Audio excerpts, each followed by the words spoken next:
Kryetari i Komisionit për Çështjet Ligjore Ulsi Manja, gjatë diskutimeve në Komision për përmbytjet në vend, kishte një përgjigje për sekretarin e përgjithshëm të Partisë së Lirisë Tedi Blushin, për shkak se ky i fundit tentoi sërish të luante rolin e opozitarit lidhur me përmbytjet në vend. Manja, duke ironizuar, tha se Blushi shkon në Korçë dhe situatën e përmbytjeve e sheh nga hoteli. Më pas, sipas Manjës, nis dhe i kërkon llogari forcave të armatosura.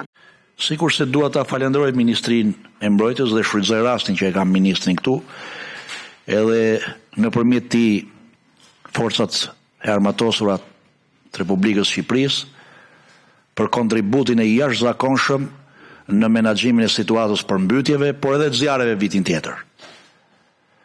Sepse nëse në dimër ne përballemi me përmbytjet, që tani ka filluar puna dhe do zoti mos kemi si vjet zjarre, ende pa dal nga përmbytjet, ka filluar punën Ministria e Mbrojtjes dhe forcat e armatosura.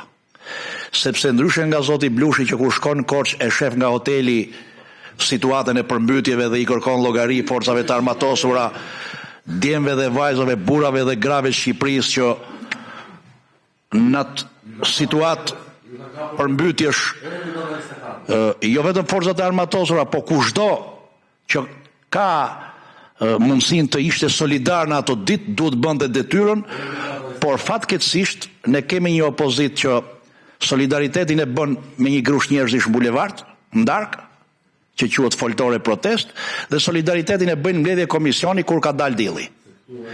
Megjithatë, zoti ministër, falenderimet e mia edhe nëpërmjet jush edhe në emër të komisionit që unë drejtoj, për të gjithë forcat e armatosura dhe për punën dhe për kushtimin në këtë situatë që sapo kaluam dhe shpresoj se të mos kemi situata të tilla. Por gjithsesi detyra jonë është të merremi me këto gjëra, por me Zotin pastaj, me Zotin luftojmë vetëm këta. Ne nuk e kemi këtë luks të luftojmë me natyrën. Ne po menaxhojmë situatat e përmbytjeve në mënyrë solidare dhe të koordinuar. Manja shtoi se kur vjen puna tek përgjegjësia dhe veprimi konkret, dallimi mes qeverisë dhe opozitës bëhet më i dukshëm se kurrë.